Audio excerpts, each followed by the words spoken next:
Thank you very much. What an honor. What a nice hangar. What a lot of people.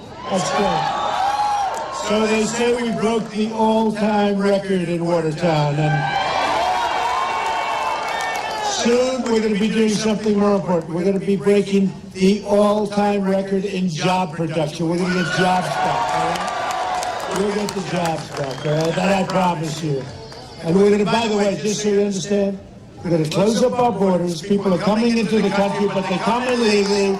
You have a big drug problem, a big heroin problem. We're going to end it, folks. We're going to end it. Really poisoning our youth, and you have the problem up here. And somebody said to me, you know, New Hampshire, I won New Hampshire, and I was with the folks, and I said, what do you think? What's the biggest problem? They said heroin. I said heroin, because, you know, you're looking at these beautiful fields and valleys and trees. And I said, how could that be your biggest problem? He said, our biggest problem, heroin. And I hear you have the problem too, and we're going to stop it, folks. We're going to stop it. We're going to build a wall. We're going to have strong borders. We're going to stop it.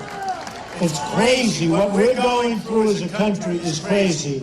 So just get out. Remember, Tuesday, got to get out and vote. We got to vote. Because, you know, the truth is we have a movement going on. It's on the cover of Time magazine, the cover of everything. And they say it's a phenomena like we've never seen in this country, no matter where I go, no matter where I go. And I wanted to come up to Watertown. I've heard so many good things, folks. Beautiful. Beautiful. And I know why they call it Watertown, because I flew over and there's a lot of water. That's pretty good. And I always say you never, in real estate, you never lose money with water.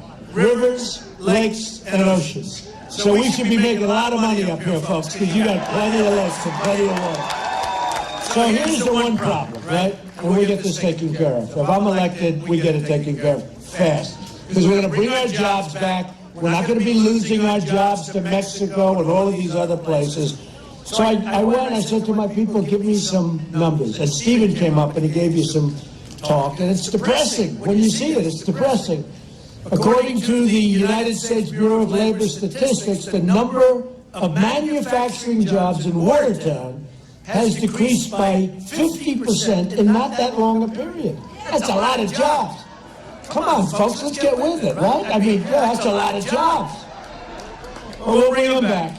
You know what? Because of stupid government deals, because of horrible trade deals between NAFTA and everything else, they don't know what they're doing.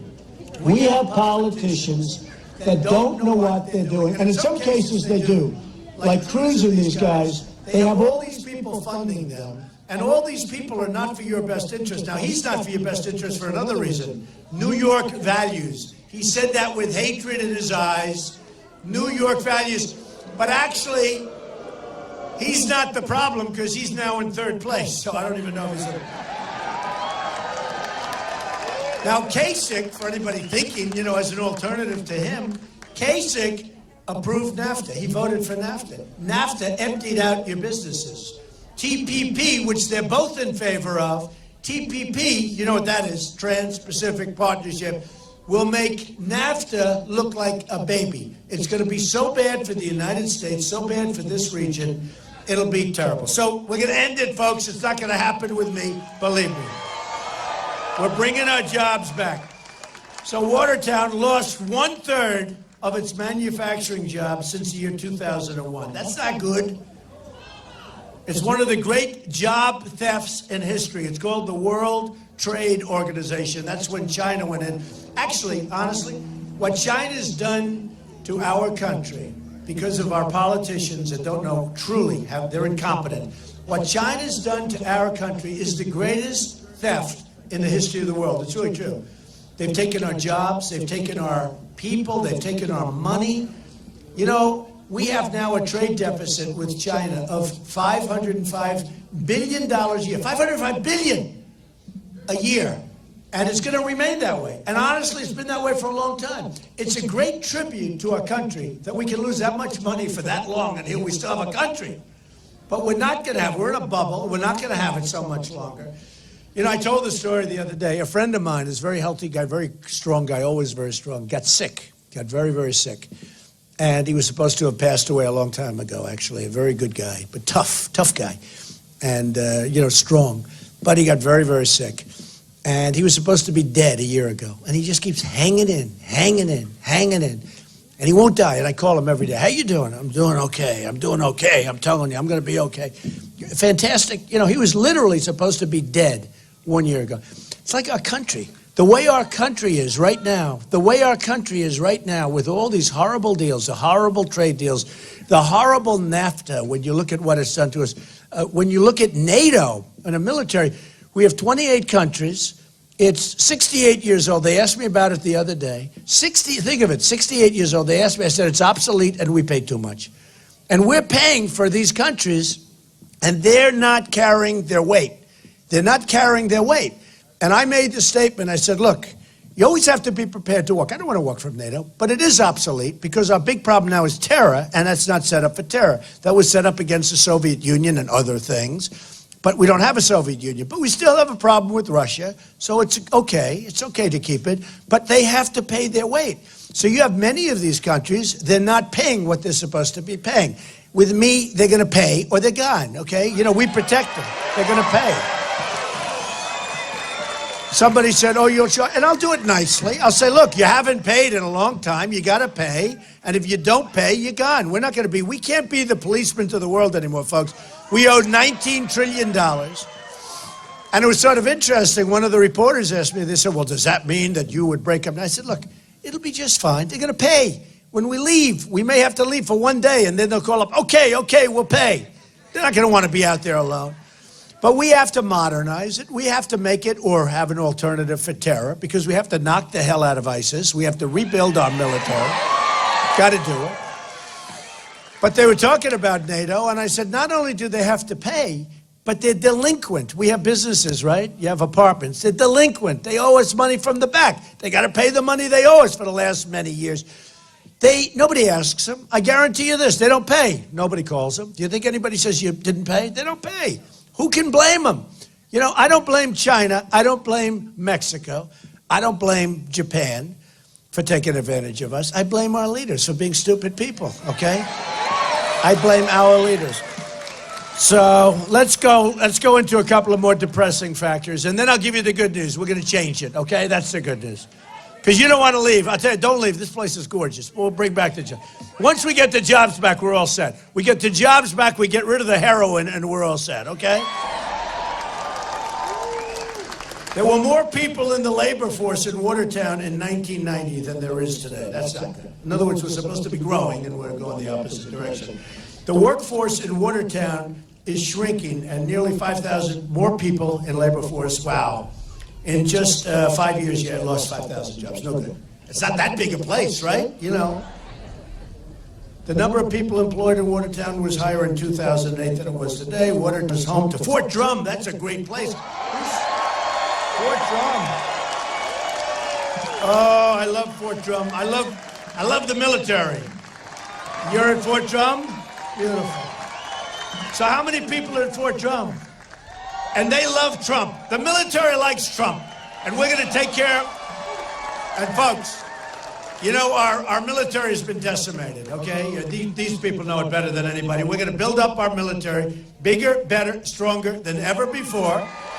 We need it more than we've ever needed before.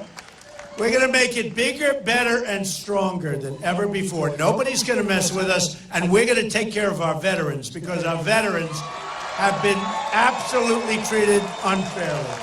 So you pass the word back, okay, to the veterans. Any veterans here? Any veterans?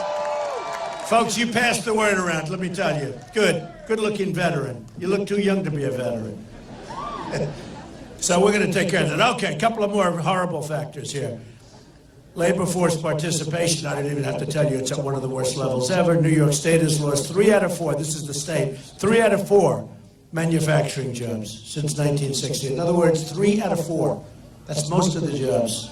And then we wonder why our taxes are so high, right? That's one of the reasons you're losing the jobs, because your taxes are so high. Cruz and Kasich supported TPP, and they support giving Obama more trading authority, which is no, you don't want to give Obama trading authority because he's a lousy negotiator, except when it comes to negotiating with the Republicans. He gets everything he wants, right? You saw the last budget, the omnibus budget. He got money from Obamacare, for Obamacare. Now, Obamacare, we're going to repeal it and replace it 100%. It's a disaster. But in the last budget, he got money for Obamacare to keep funding it. It's losing a fortune. Your premiums are going up 35, 45, 55%. I mean, they're going through the roof.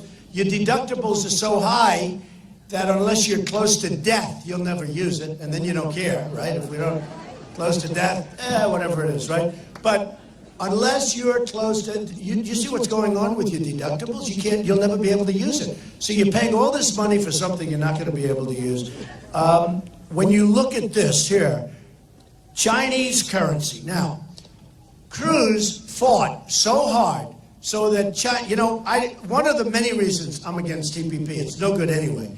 But the worst element is that currency manipulation is the single greatest weapon these countries have, in particular China and Japan, have to just absolutely destroy us. Take a look at what's happening to Caterpillar tractor, because so much business is going to Komatsu because of what Japan has done to the yen, right? So currency manipulation, and Cruz insists that we cannot have any language talking about currency manipulation in TPP. Number one, we shouldn't have TPP, but if you're going to have it, you got to have currency manipulation language, and he's fighting. Now, what does that mean? That means that probably somebody is taking care of him, right? That means that somebody representing China, or representing a company for China, or representing something having to do with a company that does business with China, doesn't want that in there, because these guys, so I'm self-funding. All of this is mine. When I fly in, it's on my dime, right? It's on my dime. And what does that mean? That means I'm not controlled by the special interests, by the lobbyists, and they control Crooked Hillary, and they control Lion Ted Cruz, right?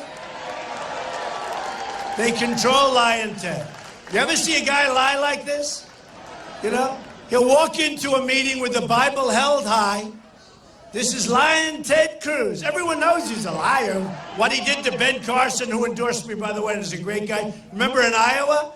He said, Ben Carson has left the race. He didn't leave the race. Vote for me. This was on election day. I mean, this wasn't like, 2 days later or 3 days before. On election day, right? He said, Ben Carson has left the race. Then right after the polls closed, he called up Ben. Ben, I'd like to apologize. I didn't know. He's Lion Ted. He's no good, I'm telling you. He's no bad guy. He's a bad guy. He's a bad liar. He said the other day, I won Utah, and I've won. I'm the only one consistently that beats Donald Trump. I've got 22 states. He's got, what does he have, 9 or 10? I'm leading him by millions and millions of votes. Millions of votes. So I'm leading him by, and yet I watch him talking. And if you listen to him, you think he's winning. First of all, he's got no road to the nomination. He doesn't. Mathematically, after this weekend, when he gets wiped out in New York, which he will, he gets wiped out. He no longer has a road to the nomination. He will no longer after this weekend, because it should be pretty thorough. Because who would, after he talked about New York values and talked about it in such a disgusting way, who in New York would vote for this guy? And who in New York would vote for the other guy who is in favor of the NAFTA? So you can't. So I'm sorry, folks. You only got Trump. That's all you have. You have to have it. Okay? You will be so happy. You are going to be so happy. You will be thrilled, believe me. I'll tell you what. You will leave and you will vote on Tuesday. You're going to bring your friends, bring everybody. It will be the greatest vote that you ever cast. You will look back in 4 years and 10 years. You will look back and you will say, that's when jobs started coming back. That's when we started winning again. You will be so happy and you will be so thrilled. Do I hear somebody? Go home. Go home. Go, go, go. Go home. Get them out of here. Get them out. Get out of here. They really do impede our free speech, Now, in the old days, it used to be much rougher for them. Today, nobody touches them, and of course, that's good. That's fine. When I started, And I have a guy, I mean, you know, what are they doing? I don't even know what he's holding up. He's holding up some piece of paper, some card. Usually it's made in a factory and handed to these people. They had some the other day in front of the Grand Hyatt Hotel, which I built in Manhattan. And they had some guys, and the press went up to them, "Why are you here?" And they didn't know. "Why are you here? Why are you demonstrating?" I don't know. I was told to be here.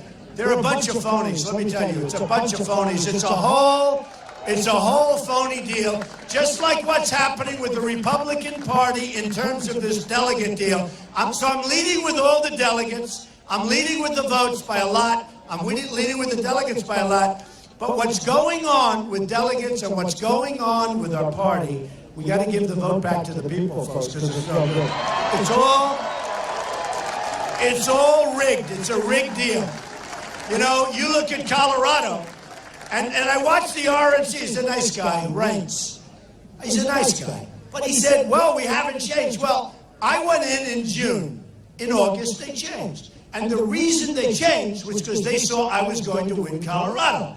So the way we do it is we give it to the bosses. So Colorado, their vote was taken away. Wyoming, their vote was taken away. Now, I like to run, we have a lot of good business people here, I run a smart campaign. I'm putting up my own money, so I'm not going to waste money. So I could have had people go there 4 months ago, 5 months ago, but I don't want to waste money, especially when maybe at the end of the whole process, Bush had $148 million that he spent, and he was killed, and his actual campaign was bigger than that. That was just his fun. I've spent just about less money than anybody else, and I'm in first place by a lot. Don't you want that for your president? Don't you want it? To me, that means something. You know, when I went to New Hampshire, and I spent $2 million, and others people were, and I was in first place by a lot. You know, we won New Hampshire in a landslide, South Carolina in a landslide, Nevada in a landslide. Like 21 or 22 states, we won them in a landslide, and I spent less money. That's what you want, folks. We want to spend less money and get the best. That's what we want, okay?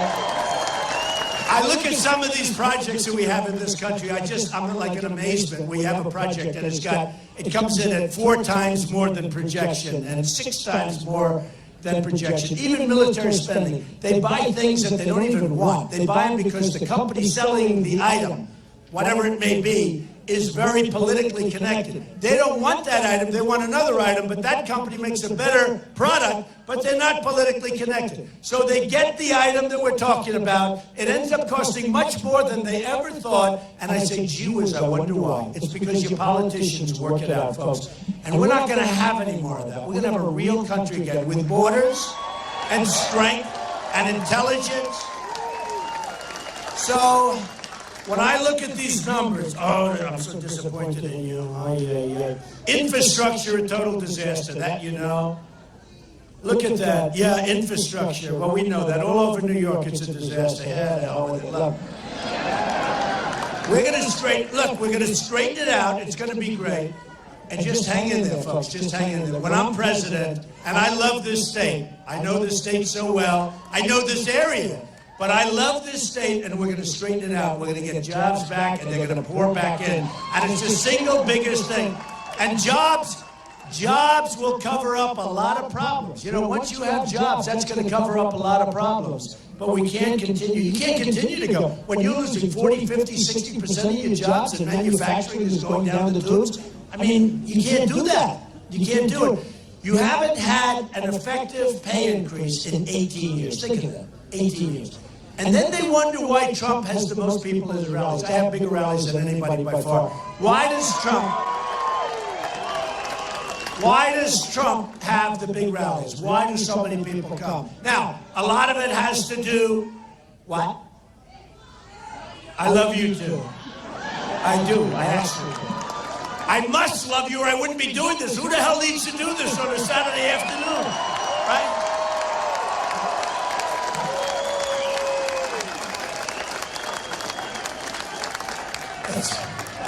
My family. Thank you.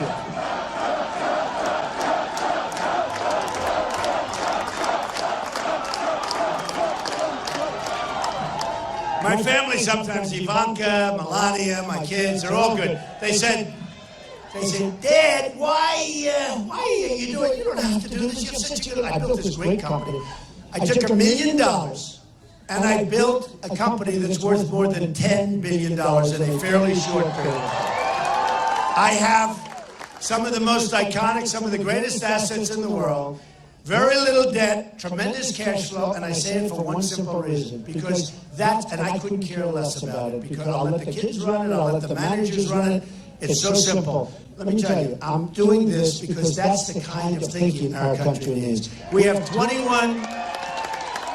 very soon 21 billion, think of it, we have $21 trillion, trillion! Nobody even knows what the hell a trillion, what's a trillion? Nobody knows what a trillion is. You know, not so long ago, you never heard the term trillion. Now it's like routine. So we have 21 very soon, that horrible omnibus budget, which, by the way, financed Obamacare extension, financed people coming in from Syria that we have no idea who they are, where they are. They had no paperwork, no documentation. So here's the story, folks. Here's the story. We're going to end up with, don't worry about it, we're going to trust. You know, when I first did this, when I first came, they got to go. No, they got to go. This is beyond the wall. They fly them in, okay? This is beyond the wall. They fly over the wall. Look, we're going to be now the smart country. We're not going to be the dummies anymore. We're going to be the smart country. We're going to be the smart country. And we're going to have to send them back. We have no idea who they are. There's no documentation whatsoever.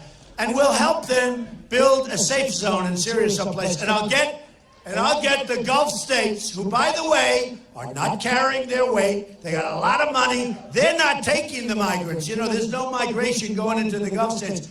They're going to pay for it. We'll supervise it. Hey, I have a bigger heart than anybody. You know, it's a problem. You look at that migration, although it is strange, because you see so many young, strong men, right? You ever see anything?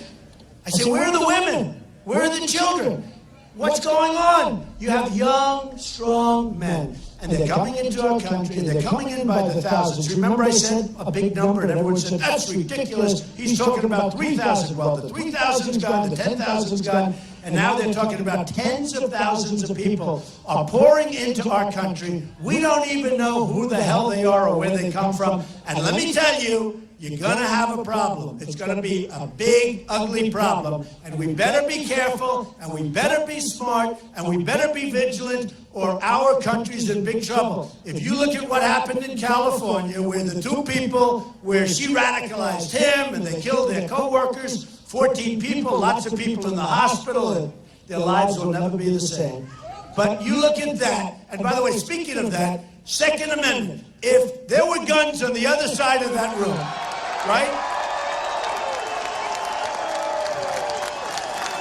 If there were guns on the other side of that room with a couple of these guys, like, where's that guy from Drum? Right there, right there. If he had his gun and he's standing on the other side, you don't have 14 people dead. You have a couple of bad ones dead, but you don't have 14 people. Same thing in Paris. I mean, my whole campaign changed. And actually, when Paris happened, because of the fact that they say that I do great on security, people have confidence in me. I'm not going to let people, you trust me, you do trust me, and I appreciate it. But I won't be the best in the military by far. And what happened with Paris, 130 people killed, and they were just sitting ducks. I mean, these guys, these animals walked in, boom, boom, boom, boom. 130 people killed, tremendous numbers of people right now in the hospitals that nobody even ruined for life. Many of them will die, seriously wounded. And you know what? If there were guns in that room outside of the bad guns, first of all, they might not have ever come in, okay? Because they say, oh, well, I'm not going in there, they're guns. But if they did go in, the casualties might be very little. And you know what? They would have been gone very, very quickly. So we have to protect our Second Amendment, okay? And nobody is going to mess with it. Nobody.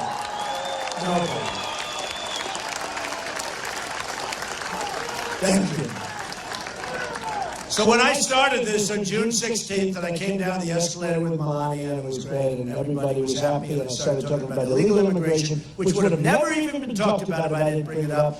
and I talked about the crime, and I took a lot of heat, and I talked about all of the problems, and I talked about the drugs pouring across and everything. And then 2-3 weeks later, everyone's saying he's right. Now they all copy me. Isn't it incredible? I even heard Lion Ted the other day say, we must build the wall. I said, where did that come from? Where did it come from? He's a liar. He's a liar. But you know what? We have to build the wall. And we have to do many other things. And we have to be vigilant. And we have to be smart. And we have to watch. And we have to see. And when you see something that's wrong, you have to report it to your police. Because there's nobody like the police. The police are so great. They don't get the credit they deserve. They don't get the credit they deserve. But you have to report it to your police. And we take care of it. You know, when they had these 14 people that were killed, the 2 people, they had bombs all over their floor. Everybody knew they were up to something bad. They had bombs. I mean, you don't walk into too many houses and you see bombs all over the floor, right? People saw it. They all knew. One person said they didn't want to do it and they didn't want to have racial profiling. In other words, the lawyer said, you got a problem. You knew this was here. You better make up some excuse. So they say racial profiling. Do you believe that? When you see a problem, you got to report it. But they aren't reporting the problems. I mean, they just caught the one guy. He was living right next to where he grew up. And he was there for months and months. They don't use the word mastermind anymore because I said, don't call them masterminds. You know, they're ruining our youth with the internet. They're taking our youth and they're going over to fight ISIS. And they're calling the head guy with the white cap, the guy that I call the guy with the dirty cap. They're calling him a mastermind. And I said, don't call him that. And for 2 weeks I pounded the press. And now they don't use the word, I haven't heard the word mastermind anymore. But then you wonder, how come they're able to use our internet better than we are, and they're taking kids out of here, and they're fighting for ISIS. For whatever reason, they're fighting for ISIS. And let me tell you something. Anybody leaves our country and fights for ISIS, they never, ever come back into this country. Remember that.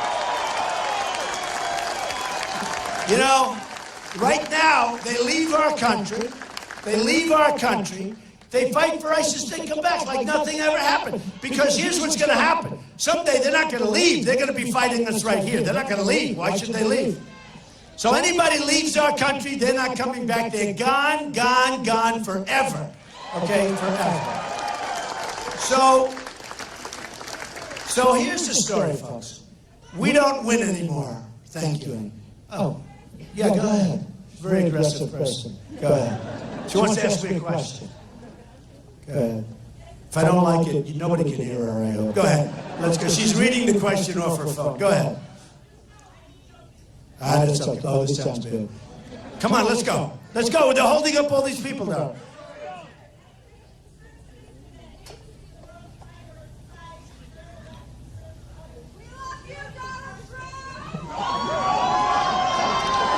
I can't hear a question. Let's forget the questions. Okay, thank you.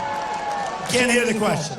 Okay, so here's a very aggressive person, but that's okay. It's probably, you must be very successful. No, that's enough. That's enough.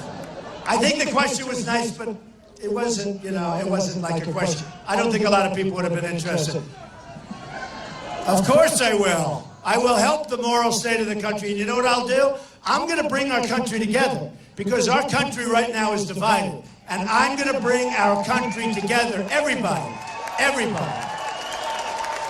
The safest place to be in this country is at a Trump rally. And you listen to the press, the safest place to be is that because the people here love each other, but we're going to love other people. We're going to love everybody. We're going to love women, men, children, elderly. We're going to take care of everyone. White, African American, everybody. We're all going to come together as a country, and we're going to be a strong, great country again. Right now, we're a divided country. And we're going to make this country something special. And I've gone all over the country, and I've had the biggest crowds of anybody by far. 35,000 people in Alabama, 22,000 people in Dallas, filled up the whole Mavericks arena. We are, and always, the biggest crowds, and always, the people are unbelievable in this country. All they need is some help. We need smart decision-making. We need a strong military, not a decimated military.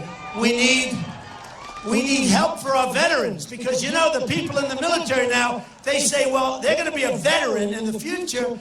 and they lose their faith when they see what's happening to our veterans. It's not fair to the people that are veterans or the people that are serving. So we're going to take care. But here's the story, folks. Ready? We don't win anymore. The truth is we don't. We don't win anymore. We used to win. We don't win anymore. We don't win at any level. We lose at everything. We don't win. You're going to win with me. You better believe it. You're going to win with me. You better believe it. I mean, my family, I was going to say before, my family says, what do you do this for? That's a lot of work. It is a lot of work. And it takes guts to run for president. It's not so easy. You know, I'm proud to say I wasn't a politician until June. And I'm not a politician now, folks. But there's so much potential in this country, and I love this country, and I want to give back. I made a lot of money. I had great success. I've had a lot of fun doing it, too. I've loved doing it. I've loved every moment I've been alive in this country. And we're going to give back. And we're going to take communities like this that are incredible with incredible people, and we're going to bring jobs back again. We're not going to be the foolish people that allow other countries to take our factories and to take our jobs. We're not going to allow it to happen anymore. So here's the story. You're going to go and you're going to vote hopefully on Tuesday. And you're going to look back. You're going to look back on today and you're going to say, we were in this beautiful airplane hangar, which is very nice, actually. Look at that beautiful weather. But I have this very heavy coat. I said, do you think I need the coat? I'm glad I didn't wear it. It's pretty hot out here. But you're going to look back and you're going to say, that was an incredible day.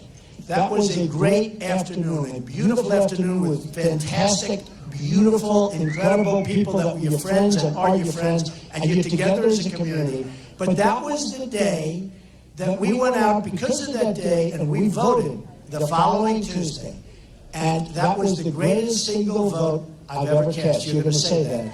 And you're going to look back in 2 years, especially the guys at Fort Drum, right? Especially, right? Because I'm with you. I'm with you people more than anybody else by far. You're going to be so happy. Because you're proud. You're proud. You're proud of the military. And you look at some of the equipment. A friend of mine has a son who's over in Iraq. And he said the most disappointing thing, and you may be able to, endorse this or say it, all of the folks from Fort Drum, he said, we fight the enemy, and the enemy has newer equipment than we do, and it's our equipment. And they get it by taking it away from people that we give it to that we think are good, but they're not good, or they run when the first bullet is fired, they drop it, they run, and these guys pick up our equipment. He said, we're fighting with old equipment, like the Humvees. They have Humvees with no plane. And the enemy took 2,300 armor-plated Humvees away from people that we gave them to, like you take candy from a baby. Those days are over, folks. It's not going to happen anymore. Is that a correct story, right? So here's the story. You're going to go vote, you got to go vote. Everybody in this room. Now, if you're not going to vote for me, don't vote. You ever hear the politicians? They always say, it makes no difference whether you're going to vote for me or my opponent, but you must go out and vote. It's the great American treasure. Okay. Me, I say differently. If you're not going to vote for me, don't vote. Okay, don't. Sit home and watch television. But I have a feeling everybody in this crowd, is anybody in this crowd not going to vote for Trump? Everybody going to vote for Trump? I believe that. Look. You're going to say, looking back 2 years, 4 years, 8 years, 10 years, 25 years, you're going to say, when you cast that vote, it was the greatest vote you ever cast, because that's when our country started winning again. We're going to win on trade. We're going to win on your jobs. We're going to bring your jobs back. We're going to win on the economy. We're going to win for our vets. We're going to win for our military. We're going to knock the hell out of ISIS. We're going to win with our military. We're going to win with our borders. We're building the wall. Mexico is going to pay for the wall, by the way. We're going to get rid of the drugs. We're going to win on that front. We're going to win with education. We're getting rid of Common Core. We're going to bring education local. We're going to repeal and replace Obamacare. We're going to replace it with something so much better. Folks, we're going to start winning, winning, winning, winning. You're going to be so proud of your president, and that, I don't care. You're going to be so proud of your country again. So get out there on Tuesday and vote. We will make America great again.